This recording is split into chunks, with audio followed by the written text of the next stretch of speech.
கர்த்தருக்குள் அன்புள்ள சகோதர சகோதரிகளே, இன்றைக்கு ஆண்டவருடைய கிருபை பெற்றிருக்கிற நாம் ஆண்டவருடைய கிருபையை என்ன செய்ய வேண்டும், என்ன செய்யக்கூடாது என்று ஒரு 7 சத்தியங்களை தியானிக்க போகிறோம்.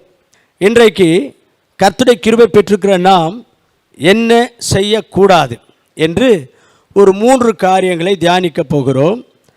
அடுத்த வாரத்தில் கர்த்தருக்கு சித்தமானால் 2வது பகுதி, நாம் ஆண்டவருடைய கிருபை பெற்றிருக்கிறோம், அந்த கிருபையை என்ன செய்ய வேண்டும் என்று தியானிக்க போகிறோம். இன்றைக்கு நம்முடைய செய்தியின் தலைப்பு, கர்த்தருடைய கிருபையை பெற்றிருக்கிற நாம் என்ன செய்யக்கூடாது.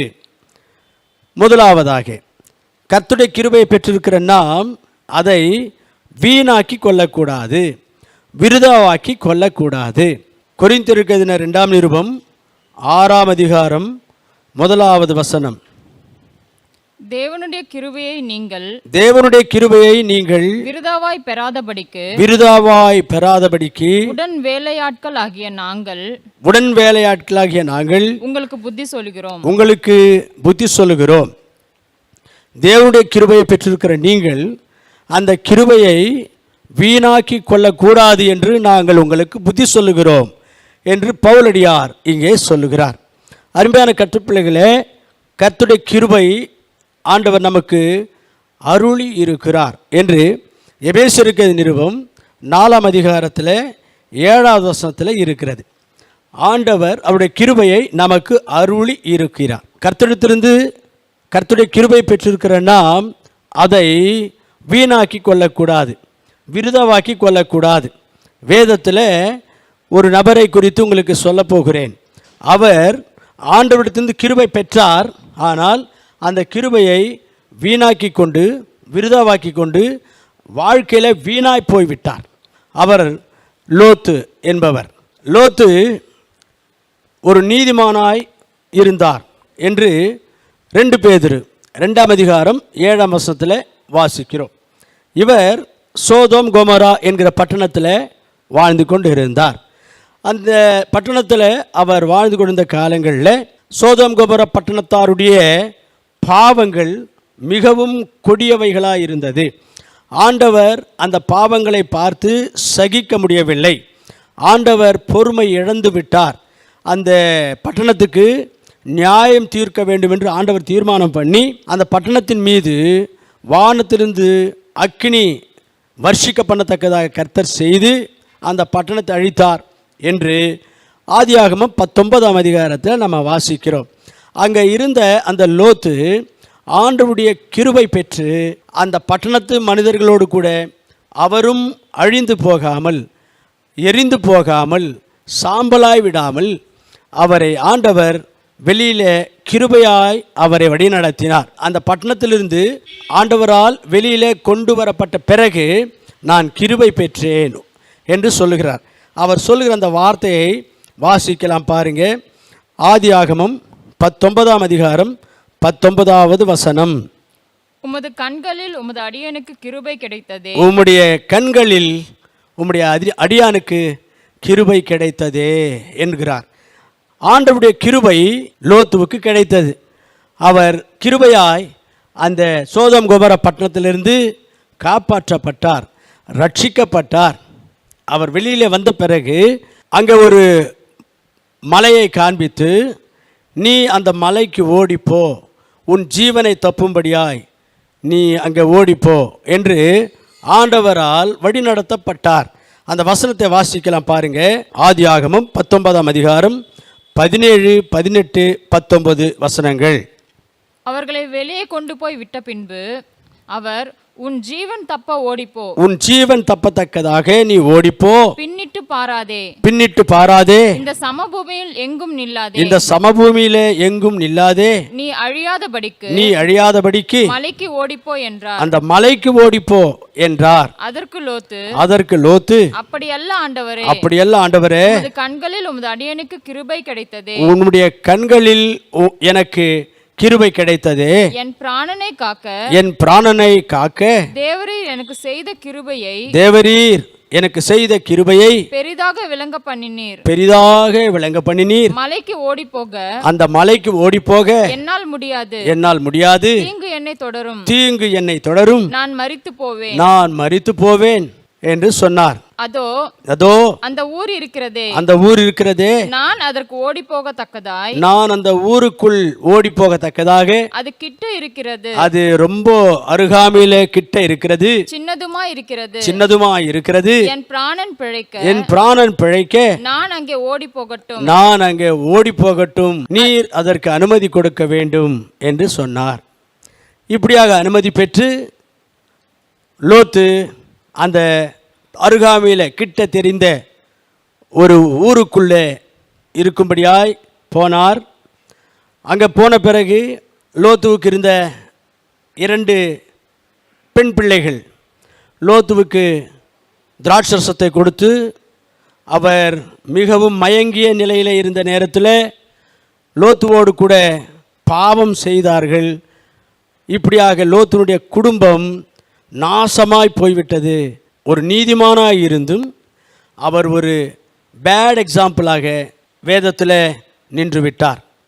இங்கே ஆண்டவருடைய கிருபை பெற்ற பிறகு லோத்து அங்கே ஒரு மலையை காண்பித்து அங்கே போக சொல்லி ஆண்டவர் சொன்னால் அவர் அங்கே போக மறுத்து விட்டார். 19ஆம் வசனத்தில் வாசிப்போமானால், என்னால் அங்கே போக முடியாது என்று சாக்கு போக்கு சொல்லுகிறார். இவரால் முடியாத காரியத்தை ஆண்டவர் சொல்லி இருக்க மாட்டார். நீ அங்கே ஓடிப்போ என்று சொன்னால் ஓடிப்போக இவரால் முடியாது என்ற பட்சத்தில் ஆண்டவர் சொல்லி இருக்க மாட்டார். இவரால் முடிகிற காரியம்தான். ஆனால் இவர் என்ன சொல்கிறார்? அங்கே ஓடிப்போக என்னால் முடியாத ஆண்டவரே என்று சொல்லுகிறார். அப்படியானால் என்ன? இது ஒரு சாக்கு. இரண்டாவதாக, நீ உன் ஜீவனை தப்பும்படியாய் அங்கே போ என்று ஆண்டவரால் நடத்தப்படுகிறார். அங்கே போனால்தான் உனக்கு சேஃப்டி, அங்கே போனால்தான் நீ உயிரோடு இருப்பே, ஜீவனோடு இருப்பே என்று ஆண்டவர் அந்த இடத்துல சொல்லுகிறார், 19ஆம் வசனத்தில். ஆனால் இவர் என்ன சொல்லுகிறார்? அங்கே போனால் நான் மரித்து விடுவேன், எனக்கு தீமை நேரிடும் என்று சொல்லுகிறார். அப்படி என்றால் என்ன? ஆண்டவருடைய வார்த்தையின் மீது அவநம்பிக்கை, அவிசுவாசம். அடுத்ததாக, ஆண்டவர் அந்த மலைக்கு போக சொன்னால் அருகாமையில் கிட்ட ஒரு சின்ன ஊர் தெரிகிறது, நான் அங்கே போவேன் என்று பர்மிஷன் கேட்கிறார், அனுமதி கேட்கிறார். அப்படி என்றால் என்ன?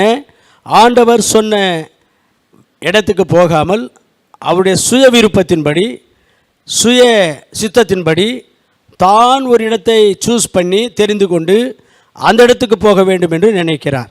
இந்த 3 காரணங்கள் நிமித்தமாக ஆண்டவர் கிருபையா இவரை அந்த சோதோம் கொமோரா பட்டணத்தில் ரட்சித்தாலும் அந்த கிருபையை வீணாக்கி கொண்டார்.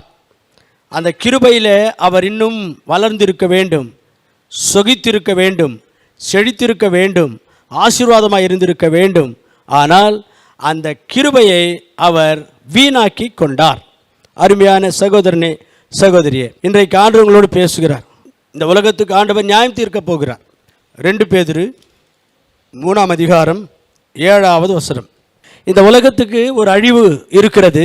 தேவ பக்தி இல்லாதவர்கள், பாவமான வாழ்க்கையில் வாழ்கிறவர்களுக்கெல்லாம் ஆண்டவர் நியாயம் தீர்க்க போகிறார்.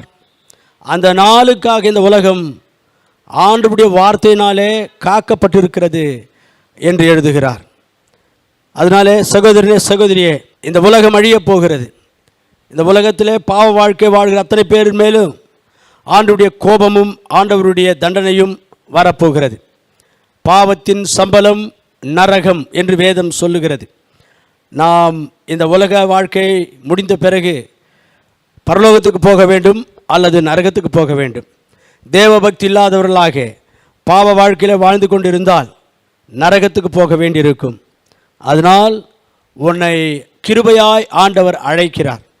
என்னிடத்தில் வா, உன்னுடைய பாரங்களெல்லாம் தீர்த்து உன் பாவங்களெல்லாம் கழுவி சுத்திகரித்து உன்னை நீதிமானாக மாற்றி உன்னை ஆசீர்வதித்து உன் குடும்பத்தை ஆசீர்வதித்து உன்னை நான் பெருமைப்படுத்துவேன், உன்னை நான் ஆசீர்வதிப்பேன், அநேகருக்கு நீ ஆசீர்வாதமாக இருப்பாய், உன் வாழ்க்கை இந்த உலகத்தில் முடியும் பொழுது பரலோக ராஜ்யத்தில் உன்னை நான் சேர்த்து கொள்வேன் என்று ஆண்டவர் அன்போடு அழைக்கிறார். கிருபையாய் ஆண்டவர் அழைக்கிற அழைப்பை நீ மதித்து, நீ நம்பி, நீ ஏற்றுக்கொண்டு ஆண்டுடைய கிருபை பெற்றுக்கொள்வாயானால் உன் வாழ்க்கை ஆசீர்வாதமாக இருக்கும், அருமையாக இருக்கும். நீ லோத்துவை போலவே ஆண்டுடைய வார்த்தையை மதிக்காமல் உன் சுய விருப்பத்தின்படி போவா என்று சொன்னால், அல்லது ஏதோ ஒரு சாக்கு சொல்லி இந்த கர்த்தருடைய அன்பை நிராகரிப்பாய் என்று சொன்னால், அல்லது லோத்துவை போலவே ஆண்டவர் மீது நம்பிக்கை வைக்காமல் ஒரு அவிசுவாசத்தோடு அவநம்பிக்கையோடு உன்னுடைய சொந்த வழியிலே நீ பயணிப்பாய் என்று சொன்னால், ஆண்டவர் உன் மீது காண்பிக்கிற அந்த கிருபை வீணாக போகும். உன்னுடைய வாழ்க்கையும் லோத்துவின் வாழ்க்கையைப் போல வீணாகிவிடும். உன் குடும்பமும் நீயும் உலகத்தில் வீணாக போய்விடுவீங்க, விருதாவாக போய்விடுவீங்க. அதனால் இந்த செய்தியை கேட்கிற சகோதரனே, சகோதரியே, ஆண்டவருடைய கிருபையை வீணாக்கி கொள்ளாதீர்கள், விருதாவாக்கி கொள்ளாதீர்கள்.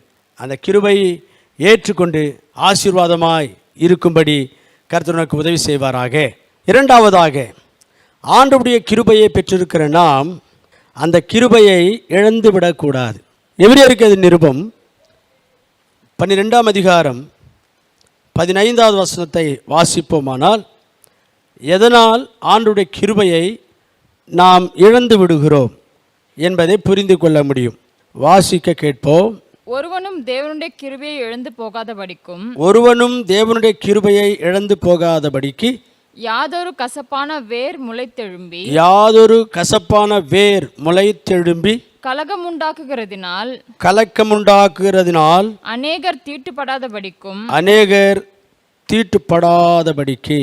எப்படி நாம் ஆண்டுடைய கிருபையை இழந்து போகிறோம் என்றால், கசப்பு, வெறுப்பு, துவேஷம் யார் மேலாகிலும் நாம் வளர்த்து கொள்வோமானால் ஆண்டவருடைய கிருபை நாம் இழந்து விடுகிறோம் என்று இந்த வசனம் நமக்கு சொல்லுகிறது.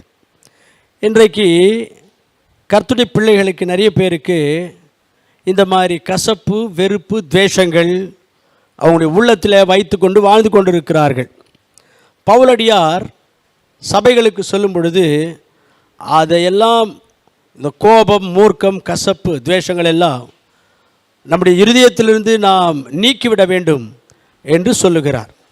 எபேசியருக்கு நிருபத்தில் 4ஆம் அதிகாரம் 31வது வசனத்தை வாசிப்போமானால் அங்கே அந்த வார்த்தையை நாம் பார்க்க முடியும். நம்முடைய உள்ளத்தில் கசப்பு, வெறுப்பு, துவேஷம், பகை உணர்வுகள் இருக்கும் என்றால் நீங்கள் ஆண்டவருடைய கிருபையை இழந்து விடுவீர்கள். அதனால் நம்முடைய வாழ்க்கையில் இப்படிப்பட்ட கசப்புகள் இருக்கக்கூடாது. இந்த கசப்பு என்பது இருந்தால் அதனால் பல நஷ்டங்கள். ஒன்று, இந்த வசனத்திலேயே வாசிக்கிறோம். என்ன? அது மற்றவர்களை தீட்டுப்படுத்தும், அடுத்தவர்களையும் கலக்கம் உண்டாக்கி அடுத்தவர்களுக்கு அதனுடைய எஃபெக்ட் இருக்கும் என்று சொல்லுகிறார். இப்போ என்னுடைய மனசில் ஒருவர் மீது ஒரு கசப்பு, வெறுப்பு இருக்கும் என்றால் நான் அந்த நபரை குறித்து எல்லாருக்கும் இல்லாத பொல்லாதெல்லாம் சொல்லுவேன். அதனால் அந்த நபரை குறித்ததான ஒரு குட் இம்ப்ரெஷன், நல்ல அபிப்பிராயம் மற்றவங்களுக்குள்ளே, குறிப்பாக சபை மக்களுக்குள்ளே நான் அப்படி செய்யும் பொழுது எந்த சகோதரனை குறித்து அல்லது எந்த சகோதரியை குறித்து நான் இல்லாத பொல்லாதெல்லாம் சொல்லுவேனோ அவர்கள் மீது சபை மக்களுக்கு ஒரு சரியான மதிப்பு இருக்காது, ஒரு அன்பு இருக்காது, ஒரு பேட் இம்ப்ரெஷன், ஒரு தவறான அபிப்பிராயம் உண்டாயிருக்கு. இந்த கசப்பு, வெறுப்பு, துவேஷம் எனக்குள்ளே ஒருவரை குறித்து இருக்கும் என்றால் இதனால் இன்னொரு ரெண்டாவது நஷ்டம் என்னன்னு சொன்னால், அது ஜபத்துக்கு தடையாக இருக்கும். ஜபத்திற்கு தடையாக இருக்கும். சிலவருடைய ஜபங்கள் இந்த காரணத்தினாலேயே ஆண்டவர் கேட்பதில்லை, அதுக்கு பதில் கொடுப்பதில்லை. மற்றவங்க மேலே கசப்பும், வெறுப்பும், வைராக்கியமும், துவேஷமும் உள்ளத்தில் வைத்திருக்கிறாங்க. குறிப்பாக கர்த்தருடைய பிள்ளைகள் மீது, சபை மக்கள் மீது வைத்திருக்கிறாங்க. அதனால் அவங்களுடைய ஜபங்களுக்கு ஆண்டவர் பதில் தர்றதில்லை. பைபிளையும் அப்படி சொல்லியிருக்கு. யாக்கோபு 5ஆம் அதிகாரம் 16ஆம் வசனத்தில் வாசிப்போமானால், நீங்கள் ஒருவரிடத்தில் ஒருவர் மன்னிப்பு கேட்டு எந்த விதமான வைராக்கியங்களும் கசப்புகளும் பேதங்களும் இல்லாமல் அந்யோன்யமாக இருங்கள். அப்படி இருந்து ஒருவருக்காக ஒருவர் நீங்கள் ஜெபம் பண்ணுவீர்கள் என்றால் அந்த ஜெபத்திற்கு ஆண்டவர் பதில் தருவார் என்று அங்கே இருக்கிறது. மூணாவதாக இன்னொரு நஷ்டம் என்னவென்றால், கர்த்தருடைய பிள்ளைகளாக இருக்கிற நமக்கு யார் மேலாகிலும் கசப்போ துவேஷமோ வெறுப்போ வைராக்கியமோ உள்ளத்தில் வளர்த்து கொண்டே இருப்போமானால் அது வேறு வேறு பாவங்களுக்கெல்லாம் நம்மை வழி நடத்தும். இதற்கு உதாரணம் தான் காயின். காயினுக்கு ஆபேல் மீது கசப்பு வளர்ந்தது. அவருடைய உள்ளத்தில் வளர்ந்த அந்த கசப்பு கடைசியில் ஆபேலை கொலை செய்யும் அளவுக்கு இவனை நடத்தியது. அதனால தான் சொன்னேன், இந்த கசப்பு வெறுப்பு வைராக்கியங்கள் எல்லாம் நம்முடைய உள்ளத்தில் நாம் வளர்த்து கொண்டால் நமக்குள்ளே இருக்கிற கசப்பு வைராக்கியத்தின் மூலமாக அடுத்தவங்க கெட்டு போவாங்க, மற்றவங்க தீட்டுப்படுவாங்க. நமக்குள்ளே கசப்பு வெறுப்பு இருக்கும் என்றால் நம்முடைய ஜபங்களுக்கு பதில் வராது. நமக்குள்ளே கசப்பு வெறுப்பு வளர்த்து கொள்வோம் என்று சொன்னால் வேறு வேறு பாவங்களுக்கெல்லாம் அது நம்மை கொண்டு செல்லும். அதனால் இந்த கசப்பு துவேஷங்கள் பகை உணர்வுகள் நம்முடைய உள்ளத்தில் வைத்து கொள்ளக்கூடாது. ஆண்டவருடைய கிருபையை நாம் இழந்து விடுவோம். இன்றைக்கி கர்த்தருடைய பிள்ளைகள்னு சொல்கிறாங்க, அபிஷேகம் பெற்றிருக்கிறோம்னு சொல்கிறாங்க, அந்நிய பாஷையில் பேசுகிறோன்னு சொல்கிறாங்க, ஊழியம் செய்கிறோம் என்று சொல்கிறாங்க, ஆண்டுடைய வார்த்தைகளை அருமையாய் விவரமாய் பிரசங்கம் பண்ணுறாங்க. ஆனால் அவருடைய வாழ்க்கையில் கசப்புகள் துவேஷங்கள் வைராக்கியங்கள் இருக்க தான் செய்யுது. இதுக்கு நல்ல அருமையான உதாரணம் சவுல் ராஜா. சவுல் ராஜாவை ஆண்டவர் தெரிந்து கொண்டார், அவரை அபிஷேகம் பண்ணினார், அவரை ஆசீர்வதித்தார். அவரை பார்த்து ஆண்டவர் மிகவும் இம்ப்ரெஸ் ஆனார். ஆனால் அவர் ராஜாவாக உயர்த்தப்பட்டு கர்த்தரால் ஆஸ்வதிக்கப்பட்ட பிறகு தாவீதின் மீது அவருக்கு ஒரு கசப்பு பொறாமை வைராக்கியம் ஏற்பட்டது. காரணம் என்ன? தாவீதை அந்த நாட்டு மக்கள் புகழ்ந்தார்களாம், அதுதான் காரணம். அந்த கசப்பு அவருக்குள்ளே எந்த அளவுக்கு வளர்ந்தது என்றால், நாளுக்கு நாள் எந்த அளவுக்கு வளர்ந்தது, எப்படியெல்லாம் கசப்பினால் நிறைந்தவராய் அவர் செயல்பட்டார் என்று நாம் 1 சாமுவேல் 18ஆம் அதிகாரம் 19ஆம் வசனத்தை வாசிப்போமானால் நாம் புரிந்து கொள்ளலாம். ஆனால் கடைசியில் இந்த பகைமை கசப்பு தாவீதின் மீது அவர் வளர்த்து கொண்ட காரணத்தினால் ஆண்டவருடைய கிருபை இழந்து விட்டார். அதுக்கு பிறகு நீங்கள் பார்ப்பீர்கள் என்று சொன்னால், சவுலுடைய ஜெபத்தை ஆண்டவர் கேட்கவில்லை. சவுலை விட்டு ஆண்டவர் விலகி போனார். சவுலை ராஜா என்கிற அந்த ஸ்தானத்திலிருந்து ஆண்டவர் இறக்கிவிட்டார். சவுலுடைய வாழ்க்கையில் எல்லா வகையிலையும் தோல்வி. கடைசியில் தற்கொலை செய்து கொண்டு அவர் மரித்து விட்டார் என்று அந்த 1 சாமுவேல் கடைசி அதிகாரங்களில் நம்ம வாசிக்கிறோம். ஆகவே ஆண்டவருடைய கிருபையை இழந்து விட்டால் வேறு என்ன நம்முடைய வாழ்க்கையில் நாம் செய்ய முடியும்? நம்மால் வாழ முடியாது, நம்மால் ஜெயிக்க முடியாது, நம்மால் நிம்மதியாக ஆசீர்வாதமாக வாழவே முடியாது. அதில் அருமையான கருத்து பிள்ளைகளே, கசப்பும் பகைமையும் நம்முடைய உள்ளத்தில் வளர்த்து கொண்டால் ஆண்டவருடைய கிருபையை நாம் இழந்து விடுவோம். கசப்பும் பகையும் வளர்த்து கொள்ளாமல் மன்னிக்கிற சுபாவத்தோடு, கர்த்தரனை மன்னித்திருக்கிறார் நாமும் மன்னிப்போம் என்கிற நல்ல மனதோடு மற்றவர்களை நாம் மன்னிப்போமானால் ஆண்டவர் நம்மை ஆசீர்வதிப்பார், நம்மை அநேகருக்கு ஆசீர்வாதமாக உயர்த்துவார், பயன்படுத்தி கொள்ளுவார். இதற்கு ஒரு நல்ல உதாரணம் யோசேப்பு. யோசேப்பை குறித்து ஆதி ஆகமத்தில் நம்ம வாசிக்கிறோம். அவரை அவருடைய கூட பிறந்த அண்ணன்மார்கள் எகிப்து நாட்டில் உள்ள வர்த்தகர்களுக்கு வியாபாரிகளுக்கு விற்றுவிட்டார்கள். அவர் அங்கே போன பிறகு ஆண்டவருக்கு பயந்து இவர் வாழ்ந்ததினால கர்த்தருடைய கிருபை இவருக்கு துணையாக இருந்தது. இவரை கர்த்தர் ஆசீர்வதித்தார். ஒரு நேரம் வந்தது, அவரை யார் துன்புறுத்தி எகிப்து வர்த்தகர்களுக்கு விற்றார்களோ அந்த அண்ணன்மார்களுக்கு சரியான பாடம் புகட்டக்கூடிய அல்லது அவர்களுக்கு பதிலுக்கு ஏதாகிலும் தீமை செய்வதற்கு பொருத்தமான ஒரு நேரம் யோசேப்புக்கு வந்த பொழுது அவர் அந்த பகை கசப்பு மனதில் வைத்துக்கொண்டு அவர்களுக்கு தீமை செய்யவில்லை, அவர்களுக்கு பழிக்கு பழி வாங்கவில்லை. யோசேப்பு அவர்களை மன்னித்தார், அவர்களை ஏற்றுக்கொண்டார், அவர்களுக்கு நன்மை செய்தார். இப்படிப்பட்ட ஒரு நல்ல சுபாவம், நல்ல ஒரு கேரக்டரிஸ்டிக் யோசேப்புக்குள்ளே இருந்ததினாலே ஆண்டவர் யோசேப்பை ஆசீர்வதித்தார், உலகத்துக்கு ஆசீர்வாதமாக வைத்தார், அவருடைய வாழ்க்கையை ஒரு சரித்திரமாக்கி விட்டார்.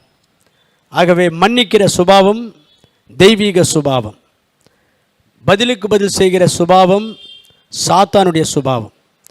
அதனால் நாம் கசப்பு வளர்த்து கொள்ளக்கூடாது. கர்த்தர் நிமித்தமாக நமக்கு நிறைய நஷ்டங்கள் அதனால் இருக்கிறதே என்று உணர்ந்தவர்களாக மற்றவர்களை நமக்கு எந்த தீமை செய்திருந்தாலும் எந்த விதமான கெடுதல் செய்திருந்தாலும் அவர்களை மன்னிப்போம், மறப்போம். கசப்பை வளர்த்து கொள்ளாமல் கர்த்தருக்கு பயன்படுகிற பாத்திரமாக உருவாவோமாக. மூன்றாவதாக, கர்த்தருடைய கிருபை நம்மேல் அதிகமாக இருப்பதினால் நாம் தொடர்ந்து பாவம் செய்யக்கூடாது. கர்த்தர் நம்முடைய பாவங்களுக்கு தக்கதாக நமக்கு செய்யாமல், அக்கிரமங்களுக்கு தக்கதாக சரி கட்டாமல் நம்மை மண்ணென்று நினைவு கூர்ந்து நம்மை மன்னித்து கொண்டிருக்கிறார் என்று சொல்லி நாம் நம்முடைய பாவ வாழ்க்கையில் தொடர்ந்து பாவங்களை செய்யக்கூடாது. ரோமருக்கு அது நிருபம் 6ஆம் அதிகாரம் 1வது வசனம். ஆகையால் என்ன சொல்லுவோம்? கிருபை பெருகும்படிக்கு பாவத்திலே நிலை நிற்கலாம் என்று சொல்லுவோமோ? கூடாதே. அதாவது ஆண்டவர் கிருபையுள்ளவராக இருக்கிறார். நம்ம ரட்சிக்கப்பட்ட பிறகும் கூட ஆண்டவருக்கு விரோதமாக ஆண்டுடைய வார்த்தை மீறி தப்பு பண்ணும்போது, பாவம் பண்ணும்போது ஆண்டவர் நம்மை தண்டிக்கிறதில்லை, நமக்கு பனிஷ்மெண்ட் கொடுக்கறதில்ல. கிருபையாய் நம்மை மன்னித்து கொண்டிருக்கிறார். அதனால் நாம் தொடர்ந்து பாவங்களிலேயே நிலைத்திருப்போமா? பாவங்களை தொடர்ந்து செய்வோமா? அப்படி செய்யக்கூடாது என்று வேதம் நமக்கு சொல்லுகிறது. அருமையான கர்த்தப்பிள்ளைகளே, ஆண்டவர் மிகவும் கிருபையுள்ளவராய் இருந்து நம்மை மன்னிக்கிறார் என்று சொல்லும் பொழுது நாம் அதற்கு நன்றி உள்ளவர்களாக இருந்து கர்த்தருடைய கிருபையை நினைத்து அவருக்கு ஸ்தோத்திரங்களையும் துதிகளையும் சமர்ப்பித்து நாம் இன்னும் என்னென்ன காரியங்களில் திருந்த வேண்டுமோ திருந்தி வாழ வேண்டும். வேதம் என்ன சொல்லுகிறது என்றால், நீங்கள் ரட்சிக்கப்பட்ட பிறகு புதிய சிருஷ்டிகளாக இருக்கிறீர்கள், பழையவைகளெல்லாம் ஒழிஞ்சு போகணும், எல்லாம் புதிதாக வேண்டும் என்று பார்க்கிறோம். 2 கொரிந்தியர் 5ஆம் அதிகாரம் 17ஆம் வசனம். இப்படி இருக்க ஒருவன் கிறிஸ்துவுக்குள் இருந்தால் புது சிருஷ்டியாய் இருக்கிறான். பழையவைகள் ஒழிந்து போக வேண்டும், அவ்வளவுதான். எல்லாம் புதிதாயின. நாம் கர்த்தர் பிள்ளைகளாய் மாறின பிறகு, ஞானஸ்நானம் எடுத்த பிறகு பழைய வாழ்க்கையெல்லாம் ஒழிந்து போக வேண்டும், எல்லாம் புதிதாக வேண்டும். பழைய விஷயங்கள் எல்லாம் மறுபடியும் நம்முடைய வாழ்க்கையில் காணப்படக்கூடாது. பழைய விஷயங்கள் என்றால் என்ன? ஒரு 7 காரியங்களை சொல்கிறேன் பாருங்களேன். பழைய விஷயங்கள் என்றால், பழைய காலத்தில், நாம் ரட்சிக்கப்படாத காலத்தில் பெருமையுள்ளவங்களாக வாழ்ந்திருப்போம். நம்முடைய வாழ்க்கையில் பெருமை, நம்முடைய வார்த்தையில் பெருமை, நம்முடைய நடக்கையில் பெருமை, நாம் உடைபுடுத்துறதுல பெருமை, நம்ம பார்வையில் பெருமை, நமக்கு பணம் இருக்கிறதுனாலையோ, பதவி இருக்கிறதுனாலையோ, ஜனங்கள் இருக்கிறதுனாலையோ, படை இருக்கிறதுனாலையோ ரொம்ப பெருமையாக வாழ்ந்திருக்கலாம், பெருமையோடு மேட்டுமையோடு வாழ்ந்திருக்கலாம். ஆனால் நாம் ரட்சிக்கப்பட்ட பிறகு பழையவைகளெல்லாம் ஒழிஞ்சு போகணும் என்று சொன்னால், அந்த பழைய பெருமையெல்லாம் ஒழிந்து போகணும், புதிதாக வேண்டும் என்றால் நமக்கு அந்த பெருமையான சிந்தைக்கு பதிலாக தாழ்மையான சிந்தை நமக்கு வர வேண்டும். அதுதான் கிறிஸ்துவின் சிந்தை. பிலிப்பியருக்கு நிருபம் 2ஆம் அதிகாரம் 5ஆம் வசனத்தில் சொல்லுகிறது. தாழ்மையான சிந்தை கிறிஸ்துவின் சிந்தை, அந்த சிந்தை நமக்கு வர வேண்டும். நாம் பெருமையாய் இருந்தால் ஆண்டவர் பெருமையுள்ளவர்களை எதிர்த்து நிற்பார். வேதத்தில் நீங்கள் பார்ப்பீர்கள் என்று சொன்னாலும் கூட தேவதூதர்களுக்கெல்லாம் ஆர்ச் ஏஞ்சலாக இருந்து ஆண்டவரை ஆராதனை செய்வதில் மற்ற தூதர்களை நடத்தி கொண்டிருந்த லூசிஃபர் என்பவனும் கூட பரலோக ராஜ்யத்தில் இருந்தபொழுது பெருமைப்பட்டான். அதனால் அங்கிருந்து அவன் கீழே தள்ளப்பட்டான். அவன் கீழே வந்து விழுந்து சாத்தானாக மாறிவிட்டான் என்று ஏசாயா 14:13-15 வரை, எசேக்கியேல் 28:17 வசனங்களில் வாசிப்போமானால் அதை நாம் வாசிக்கிறோம். ஆகவே பெருமை நம்முடைய வாழ்க்கையில் இருக்கக்கூடாது. பெருமை ஒழிஞ்சு போகணும். தாழ்மையின் சிந்தை நாம் தரித்து கொள்ள வேண்டும். பழையவைகள் ஒழிந்து போக வேண்டும், எல்லாம் புதிதாக வேண்டும் கர்த்தருடைய பிள்ளைகளாக மாறின பிறகு என்று சொன்னால், இன்னொரு விஷயம் என்னவென்றால் பழைய பொறாமைகள் ஒழிந்து போக வேண்டும். என்னாகமம் புஸ்தகத்தில் 16ஆம் அதிகாரத்தில் முதலில் இருந்து 30 வசனம் வரைக்கும் வாசிப்போமானால் பார்க்க முடிகிறது. அங்கே கோராகு, தாத்தான், அபியா என்பவங்க மோசேக்கு விரோதமாக எழும்பினாங்க. மோசே இஸ்ரவேல் மக்களை எகிப்திலிருந்து கானானுக்கு நடத்தி கொண்டு போகிறார். அவர்களுக்கு தலைவராயிருந்து நடத்துவதை இந்த 3 பேர் பார்த்து பொறாமை கொண்டார்கள். இவர் தான் பெரிய லீடரா? இவரால் தான் முடியுமா? இவர்கிட்ட தான் ஆண்டவர் பேசுவாரா? நம்மக்கிட்ட பேச மாட்டாரா? நாமும் கூட ஆண்டவருடைய ஊழியக்காரங்க தானே என்று யோசித்து அவருக்கு விரோதமாக எழும்பி பேசினார்கள். அப்பொழுது 30ஆம் வசனத்தில் நீங்கள் வாசிப்பீர்கள் என்று சொன்னால், என்னாகமம் 16ஆம் அதிகாரம் 30ஆம் வசனத்தில் ஆண்டவர் அந்த 3 பேரையும் அவரோடு கூட அவருக்கு சப்போர்ட் பண்ணவங்களையும் குடும்பமாக பூமியில் புதைந்து போகும்படி செய்தார். அங்கே வசனம் எப்படி இருக்கும் என்றால், பூமி தன் வாயை பிளந்து அவர்களை விழுங்கிவிட்டது என்று இருக்கும். அது அருமையான கற்றுப்பிள்ளைகளை, நமக்கு பொறாமைகள் இருக்கக்கூடாது. ஆண்டவருடைய பிள்ளைகளாய் மாறின பிறகு பழையவைகள்லாம் ஒழிந்து போகணும். பழைய பொறாமை புத்தி எல்லாம் ஒழிந்து போகணும். எல்லாம் புதிதாக வேண்டும். பொறாமை என்பது ஒழிந்து புதிதாக எல்லாரையும் நேசிக்க வேண்டும், எல்லாரிடத்தில் அன்பாக இருக்க வேண்டும் என்கிற சுபாவம் நமக்குள்ளே வளர வேண்டும். 3ஆவதாக, நீங்கள் கர்த்தருடைய பிள்ளைகளாய் மாறின பிறகு பழையவைகளெல்லாம் ஒழிந்து போக வேண்டும், எல்லாம் புதிதாக வேண்டும் என்றால் பழைய இச்சைகள், ஆசைகள், ஆசாபாசங்கள் எல்லாம் ஒழிந்து போக வேண்டும். பழைய காலத்தில், நாம் ரட்சிக்கப்படாத காலத்தில் வேதம் சொல்லுகிறபடி பார்த்தால் கண்களின் இச்சை, மாம்சத்தின் இச்சை, ஜீவனத்தின் பெருமை என்கிற இச்சைகள், ஆசைகள் நமக்குள்ளே இருந்தது. உலக மக்கள் சொல்லுவது போல சொல்ல வேண்டுமானால் பொன்னாசை, பொருளாசை, மண்ணாசை என்கிற ஆசைகள் நமக்குள்ளே இருந்தது. இப்போ நாம் கர்த்தருடைய பிள்ளைகளாய் மாறின பிறகு அந்த ஆசைகளெல்லாம் போக வேண்டும், அந்த இச்சைகளெல்லாம் போக வேண்டும். இப்படிப்பட்ட இச்சைகள், ஆசைகளோடு வாழ்கிறவர்கள் இந்த உலகத்தில், இந்த உலகம் அழியும் போது அதோடு கூட அவங்களும் அழிந்து விடுவார்கள். இதுதான் 1 யோவான் 2ஆம் அதிகாரம் 17ஆம் வசனம் சொல்லுகிறது. அதனால் நாம் ரட்சிக்கப்பட்ட பிறகு பழைய இச்சைகளெல்லாம் போய் நாம் புதிதாக ஆண்டவர் மீது வாஞ்சியுள்ளவர்களாகவும், ஆண்டவருடைய வேதத்தின் மீது வாஞ்சியுள்ளவர்களாகவும், ஆண்டவருடைய ஊழியத்தின் மீது வாஞ்சியுள்ளவர்களாகவும், சபை மக்கள் மீது வாஞ்சியுள்ளவர்களாகவும், பரலோகத்தின் மீது வாஞ்சியுள்ளவர்களாகவும் நாம் வாழ வேண்டும்.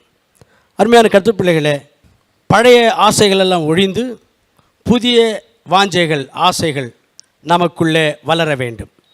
4ஆவதாக, கர்த்தருடைய பிள்ளைகளாய் நாம் மாறின பிறகு பழையவைகளெல்லாம் ஒழிய வேண்டும், எல்லாம் புதிதாக வேண்டும் என்று சொன்னால் பழைய லைஃப் ஸ்டைல் எல்லாம், வாழ்க்கை முறை மாற வேண்டும். அதாவது நாம் ரட்சிக்கப்படுவதற்கு முன்பு, கர்த்தருடைய பிள்ளைகளாய் நாம் மாறுவதற்கு முன்பு இருந்த லைஃப் ஸ்டைல், வாழ்க்கை முறை மாற வேண்டும். புதிதாக வேண்டும்.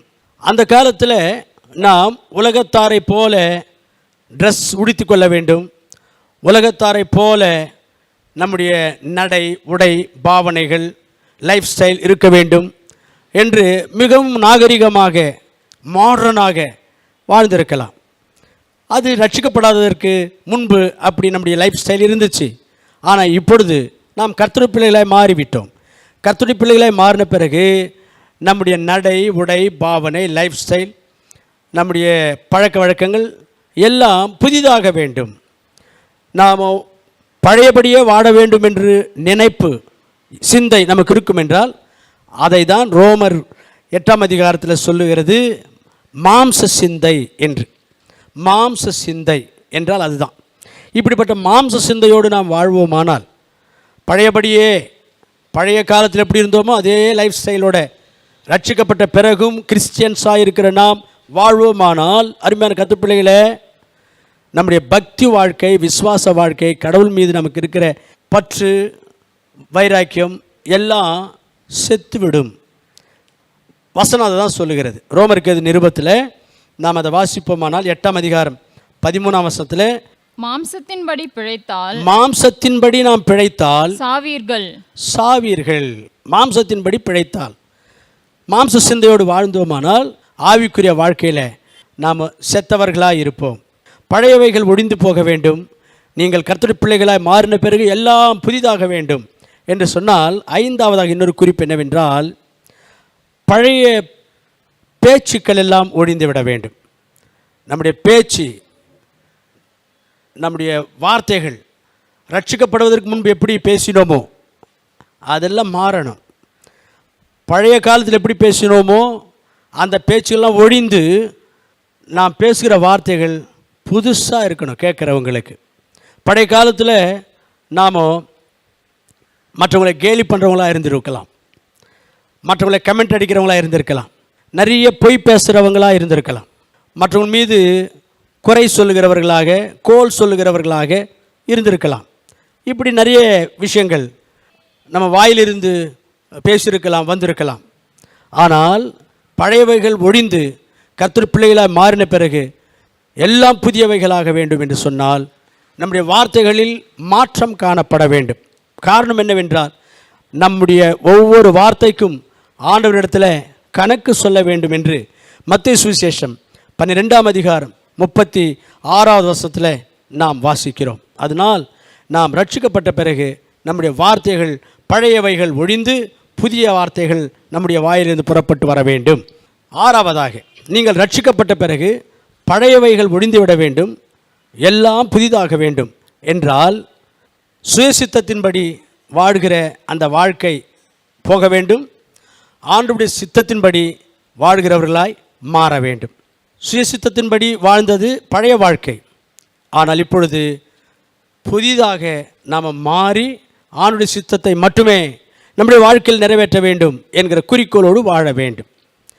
கர்த்தருடைய சித்தத்தின்படி வாழாமல் சுயசித்தத்தின்படியே வாழ்வோம் என்றால் பரலோக ராஜ்யத்திற்கு நம்மால் போகவும் முடியாது என்று சொல்லி கர்த்தராகிய இயேசு கிறிஸ்து மத்தேயு 7:21 சொல்லியிருக்கிறார். அதனால் நாம் ரட்சிக்கப்பட்ட பிறகு நாம் எது செய்தாலும் கர்த்தருடைய சித்தத்தின்படி செய்ய வேண்டும் என்கிற புதிய சிந்தையோடு கூட வாழ்வோமாக.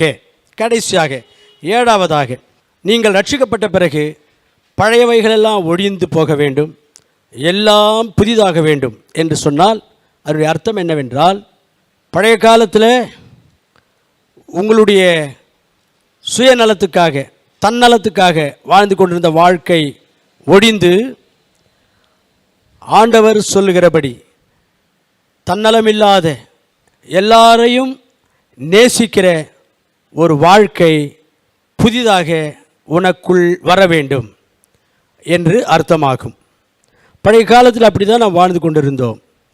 நம்முடைய சுயநலத்துக்காக நம்முடைய தன்னலத்துக்காக நாம் நல்லா இருந்தால் போதும், நம்ம குடும்பம் நல்லா இருந்தால் போதும் என்று நினைத்தோம்.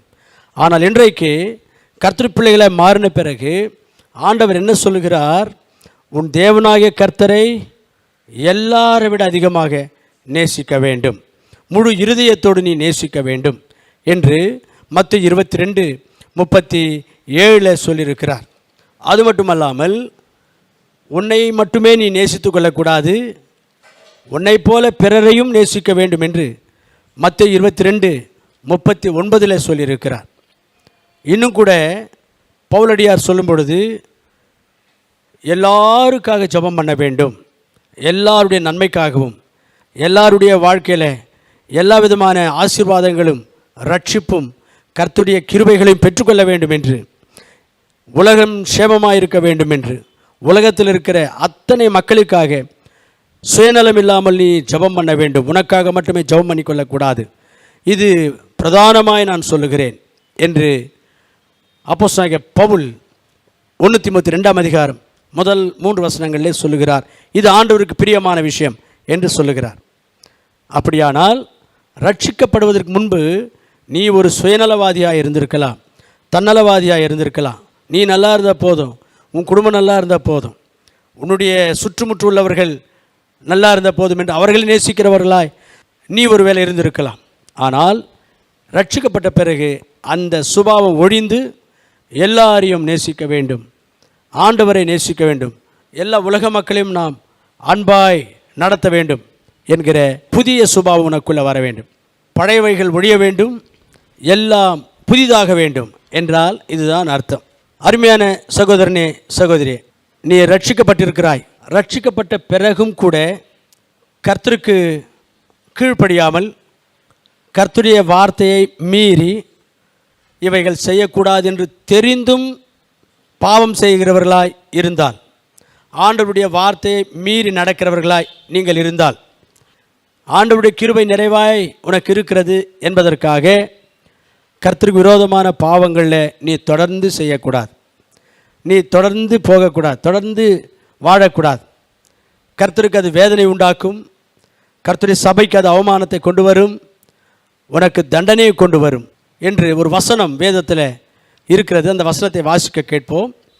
எபிரேயருக்கு நிருபம் 10 29 வசனம். தேவனுடைய குமாரனை காலின் கீழ் மிதித்து தன்னை பரிசுத்தம் செய்த உடன்படிக்கையின் இரத்தத்தை அசுத்தம் என்றெண்ணி கிருபையின் ஆவியை நிந்திக்கிறவன் எவ்வளவு கொடிதான ஆக்கினைக்கு அதாவது தண்டனைக்கு பாத்திரவானா இருப்பான் என்பதை யோசித்து பாருங்கள். தேவனுடைய குமாரனாகிய இயேசு கிறிஸ்துவை மதிக்காமல், உடன்படிக்கையை மதிக்காமல் மற்றும் பாவமான வாழ்க்கையில் தொடர்ந்து செல்வானானால், பாவத்திலே நிலைத்திருப்பானானால், அதாவது ரட்சிக்கப்பட்டவர்களுக்கு சொல்லுகிற வார்த்தை இது, அப்படி வாழ்ந்தால் நிச்சயமாக தண்டிக்கப்படுவார்கள். அவருடைய தண்டனை எவ்வளவு கொடிதாயிருக்கும் என்று யோசித்து பாருங்கள் என்று வேதம் சொல்லுகிறது. அதனால் ரட்சிக்கப்பட்டிருக்கிற நாம் ஏதோ ஒரு விஷயத்தில் ஏதோ ஒரு நேரத்தில் இடறுகிறோம், தவறுகிறோம் என்றால் அது இயல்பு, ஆண்டவர் அதை மன்னிப்பார். நம்முடைய சூழ்நிலை ஆண்டவருக்கு தெரியும். ஆனால் திட்டமிட்டு பாவங்களை செய்கிறது, பாவத்திலே தொடர்கிற வாழ்க்கை இருக்கும் என்றால் ஆண்டவர் நம்மை நிச்சயமாக தண்டிப்பார். அதனால் கிருபையாய் ஆண்டவர் நம்மை மன்னித்து வழிநடத்தி கொண்டிருக்கிறார். கர்த்தருடைய தண்டனையும் கோபமும் நம்மேல் வருவதற்கு முன்னமே நாம் தீர்மானம் எடுப்போம். ரட்சிக்கப்பட்டிருக்கிற நாம் மனந்திரும்புதலுக்கேற்ற கனிகளை கொடுக்கிற ஒரு வாழ்க்கை வாழ வேண்டும். கர்த்தர் அப்படிப்பட்ட கிருபை நமக்கு அருள்வாராக. இந்த செய்தியின் இந்த முதல் பகுதியில் கர்த்தருடைய கிருபை பெற்றிருக்க நாம் என்ன செய்யக்கூடாது என்று ஒரு 3 காரியங்களை பார்த்தோம். 2வது பகுதியில் கர்த்தருடைய கிருபை பெற்றிருக்கிற நாம் என்ன செய்ய வேண்டும் என்கிற காரியங்களை ஒரு 4 விஷயங்களை அடுத்த வாரத்தில் பார்க்கலாம். ஜெபம் செய்வோம். எங்களை நேசிக்கிற பரலோகத்தின் பிதாவே, இந்த ஆசீர்வதிக்கப்பட்ட நாளுக்காக நன்றியோடு நம்ம துதிக்கிறோம், சோத்தரிக்கிறோம். கர்த்தாவே, நீர் உம்முடைய கிருபை எங்கள் மீது வைத்து பலவிதமான ஆசீர்வாதங்களை எங்களுக்கு தந்து கொண்டிருக்கிறீர். உம்முடைய கிருபையிலே நாங்கள் இருக்கிறோம், நடக்கிறோம், வாழ்கிறோம்.